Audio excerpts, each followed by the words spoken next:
Okay, hello all. Welcome to Electronic Circuit Analysis and Design online lecture.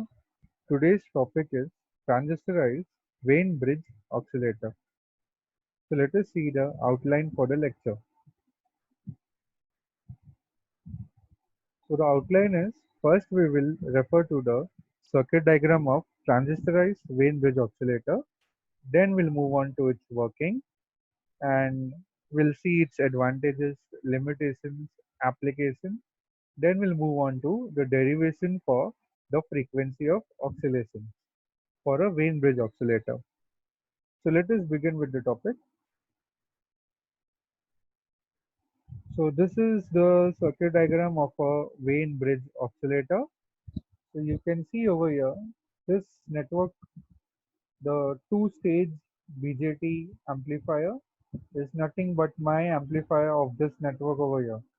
So this amplifier is a two-stage BJT amplifier, consisting of resistors R5, R6, RC1, RE1 and Q1 for the first stage, and for the second stage R7, R8, RC2, RE2, CE and Q2 for the second stage. So as we know, one single stage of a CE amplifier provides a phase shift of 180 degree. So in this case, two RC stages, two CE amplifier stages will provide a phase shift of 180 plus 180, that is 360 degree or 0 degree Celsius. That means, as per the Barkhusen's criteria, the phase shift network. Now this is the phase shift network. The Wien bridge, it's looking like a Wien bridge. So it has four arms. Two arms are consisting of pure resistors and other two arms are impedances. So one arm is consisting of RC element in series. Another arm is consisting of RC element in parallel. So this is your Wien bridge, which is your feedback network.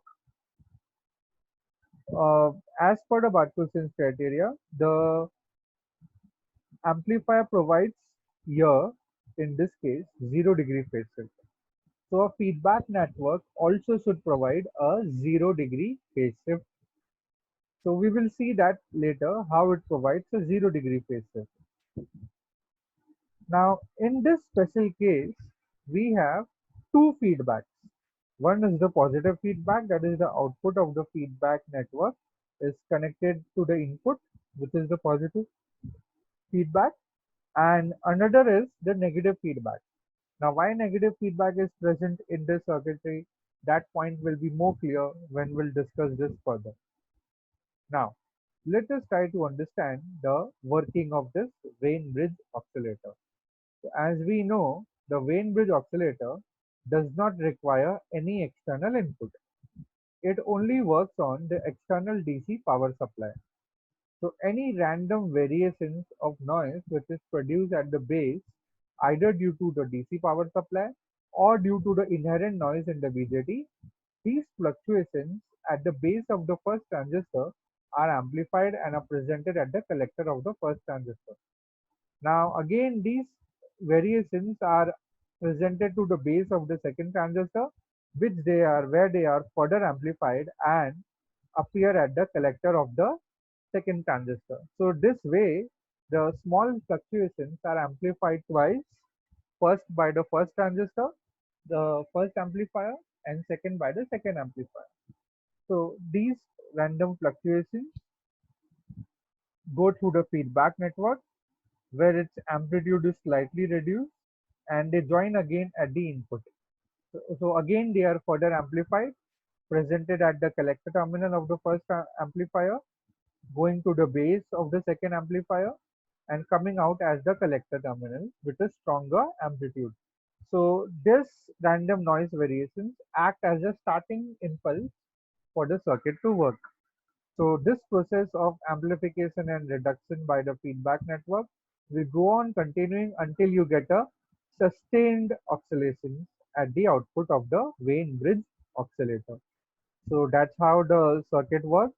Now let us move into further details of the Wien bridge oscillator. So I'll keep this circuit for the reference and I'll keep moving this Yeah, so now it is better. Let me adjust the screen. Yeah, so we were discussing about the Barkhusen's criteria. The first amplifier and the second amplifier provides a phase shift of 360 degree. So the feedback network should provide the phase shift of 0 degree. We'll see while deriving the frequency of oscillation how this feedback network provides a absolutely no phase shift at all. So hence the total phase shift around this loop in Wayne bridge is around 0 degree. Now let us concentrate more on this feedback network. The feedback network consists of C1R1, C2R2. So these two arms are called as the frequency sensitive arms of the Wayne bridge, and they are also called as lead lag network. And R3 and R4 form as a voltage divider. So the two arms, that is R1 C1 series and R2 C2 parallel, cancel out each other phase shift. So basically one is in the series RC element and another is in the parallel. So whenever any signal comes to this feedback network, they are cancelled out because of lead lag network over here. So hence the feedback network doesn't provide any phase shift at all. So let us concentrate on the positive feedback. So the lead lag network provides a positive feedback to the input of the first stage, that is the transistor Q1, the voltage divider. Um, you have a voltage divider present for the first amplifier and the second amplifier. Moreover, the negative feedback is provided by the voltage divider network R3, R4, and it is connected to the emitter terminal of the first transistor, that is Q1. So the two positive feedback parts are, let me just describe over here, the positive feedback through Z1 and Z2. Let us call C1 and R1 as Z1 and C2 and R2 as Z2. So the positive feedback is through Z1 and Z2, whose component determine the frequency of oscillation. So basically the frequency of oscillation depends upon this two frequency sensitive arms. And the negative feedback is provided through this voltage divider, that is R3, R4. This negative feedback is given to the emitter terminal of the first transistor. Now this negative feedback will be useful and it will only affect the amplitude of the oscillation and will set the gain of the amplifier. Now why this is done, because is, since it is a two-stage voltage amplifier, the gain of the first stage and the gain of the second stage are multiplied together. So the gain becomes extremely large. Hence, we introduce the negative feedback over feature over here, which will limit the overall gain and will keep the oscillator working. Next, we will show by simple analysis and the derivation that the frequency of oscillations is given by f naught is equal to 1 upon 2 pi square root of r1 r2 into c1 c2. If we select the component such that R1 is equal to R2 is equal to R and C1 is equal to C2 is equal to C, then the frequency formula becomes 1 upon 2 pi into RC. It can be also shown that the feedback factor K for a Wayne bridge oscillator is 1 by 3.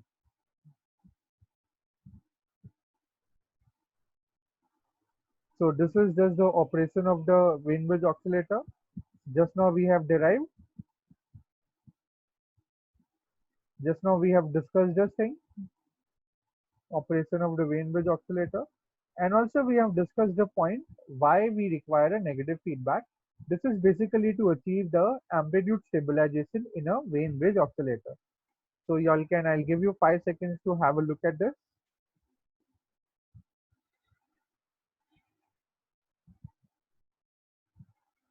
So we have already discussed this point, the why we require additional negative feedback, because we have a two-stage BJT amplifier. So to limit the gain, we impose a negative feedback which will reduce and bring down the gain under control to achieve the amplitude stability. So these all theory will describe the same point. And basically the feedback network in a Wayne bridge oscillator is responsible for the frequency of oscillation. Now, as we will derive, F naught is equal to 1 upon 2 pi RC. The frequency of oscillations can be varied by varying either C or R connected in the frequency sensitive arm of the Wien bridge. Hence, a Wien bridge oscillator is also known as a variable frequency oscillator. Generally, one more additional point is important, that is, Wien bridge oscillator is generally preferred over the phase wave oscillator due to its ease in the frequency selection, that is frequency tuning, extremely low starting gain, and minimum output waveform distortion. So the quality of the sine wave produced at the output of the Wien bridge oscillator is much better than we observed in the phase shift oscillator. Well, the application of a Wien bridge oscillator is it is used in mostly commercial audio signal generators for generating audio range frequency.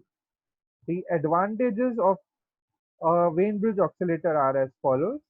It gives us extremely pure sinusoidal output. It has a good frequency stability, that is frequency stabilized against the variations, and it has a provision for amplitude stability also. Frequency tuning or variation is easily done as compared to RC phase wave oscillator. It has an extremely low starting gain, that is A1 is greater than or equal to 3. This point also will be clear while deriving the frequency uh, formula for the frequency of oscillation. So extremely low starting gain as compared to the three-stage RC phase wave oscillator, whose gain is around should be greater than 29. Well, there is certain limitations also. Wien bridge oscillator is only meant for low frequency oscillations. It cannot be used for high frequency oscillations. Also, another limitation is since we have two stages of BJT amplifier, the design of such a Wien bridge oscillator becomes tedious and difficult to analyze. To overcome this drawback, we use normally a operational amplifier to overcome this limitation, which we'll study in a different course. So next we will derive the expression for the frequency of oscillation. Okay, so next we will derive the frequency of oscillations for a Wien bridge oscillator. So for that we have to analyze the feedback network for a Wien bridge oscillator. So concentrate here in this. So we have marked node number A, B, C, D. So basically we are concentrating on node number A, B and C because this is where from the output of the amplifier it is entered as the input to the feedback network and the output of the feedback network is to node B. So we will only consider A, B and C nodes. So as we can see between A and B we have R1 C1, that is a lag network, the two R1 C1 in series, and between B and C we have R2 C2 in parallel. So we have between A and C we have your V out, and between B and C we have a feedback signal VF. So this is our circuit number C. We will analyze this circuit further now. So we will consider the frequency sensitive arm AB and BC. So we will next call R1 C1 combination as impedance Z1 and R2 C2 combination as impedance Z2. So the feedback factor or the gain of the feedback network K will be given by Vf upon Vout, which is our equation number 1. So let me just open up this. Yeah. So right now it is available over here. We will slightly reduce it. We'll readjust the screen. Yeah. Now it is visible. Okay. So by a simple voltage divider rule, we can determine easily what is Vf in terms of Vout. So if we draw this, if we refer the circuit diagram, Vf by voltage divider rule is Z2 upon Z1 plus Z2 into Vout. So what is Vf upon Vout, which is K? Vf upon V out is Z2 upon Z1 plus Z2. So this we call it equation number 2. Now we know from the circuit diagram over here, Z1 is R1 plus 1 upon j omega C1. So we'll simplify it and we can write it as Z1 is equal to R1 j omega C1 plus 1 upon j omega C1. And Z2 is R2 parallel to XC2. And XC2 is given by 1 upon j omega C2. So we'll simplify this Z2. So we will eventually get, after algebraic manipulation, Z2 is equal to R2 divided by 1 plus j omega C2 R2. Now we'll substitute for further simplification. We will assume that R1 and R2 are same and C1 and C2 are also similar. So Z1 and Z2 expressions can be rewritten as Z1 is equal to j omega RC plus 1 upon j omega C, and Z2 can be written as R upon 1 plus j omega RC. So you all can compare it with the previous results of Z1 and Z2 and the new values. So the new values of Z1 and Z2, you can see it in your screen. So what is K now? K was given by Z2 upon Z1 plus Z2. So we substitute the values of Z2 and Z1. We simplify it further. So we have arrived at this expression. K is given by j omega C upon j omega C plus 1 plus j omega RC the whole square. So if we further analyze this expression, so we will get this term. We know that j square is minus 1. So we substitute in the expression of k denominator as minus 1. We'll divide now next the numerator and denominator by j omega RC. So when we divide it by j omega RC, we will get expression number 2. So I'll give you 3 seconds to have a look at expression number 2.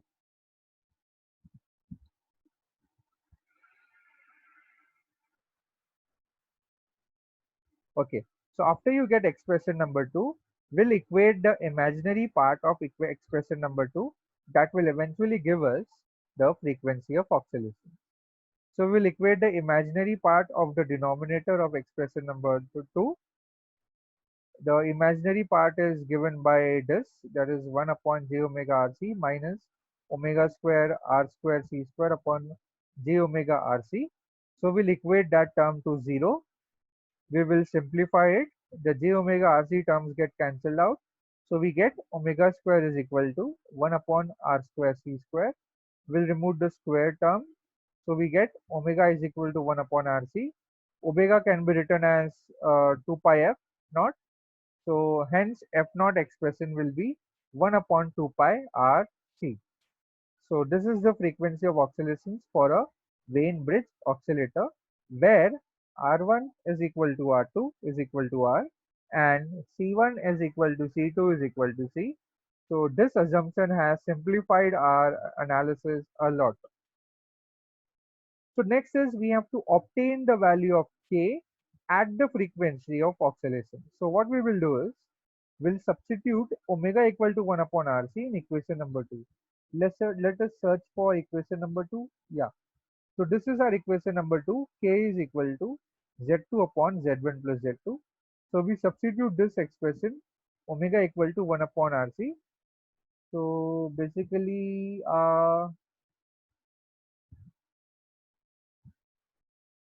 yeah, this is our expression number 2. Sorry. So K, let me just expand it a little. And now it is clear. This is our expression number 2. So in this expression number 2, wherever there is omega, we substitute it as 1 upon RC. So here we substituted it as 1 upon RC. Omega is 1 upon RC. So this terms gets cancelled out. And these two terms will be exactly the same. So here you will get 1 upon J. And here also you will get 1 upon J. Basically all the terms of omega gets cancelled out. So Here this expression is somewhat wrong. It will be if you substitute omega equal to 1 upon RC. So omega is equal to 1 upon RC. So here you will get only 1 upon J, and minus here also you will get only as uh,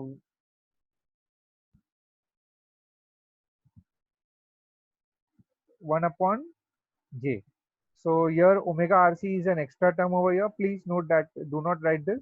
It is 1 upon J minus 1 upon J. So both the terms will eventually get cancelled. Kindly note this error. So K term will become as 1 upon 3. So this is the feedback factor of our this is the feedback factor of our feedback network K. So thus at the frequency of oscillation F naught, the value of the feedback factor is coming out to be 1 upon 3.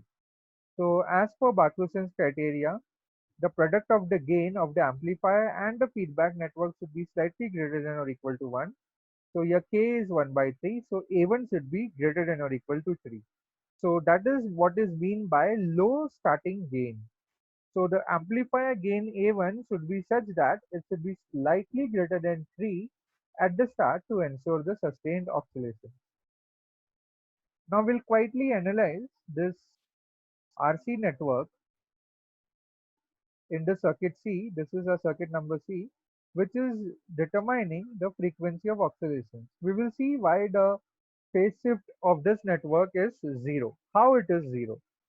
So if we refer this RC refer to circuit number C, at low frequencies, the output of this network, that is VF, becomes 0.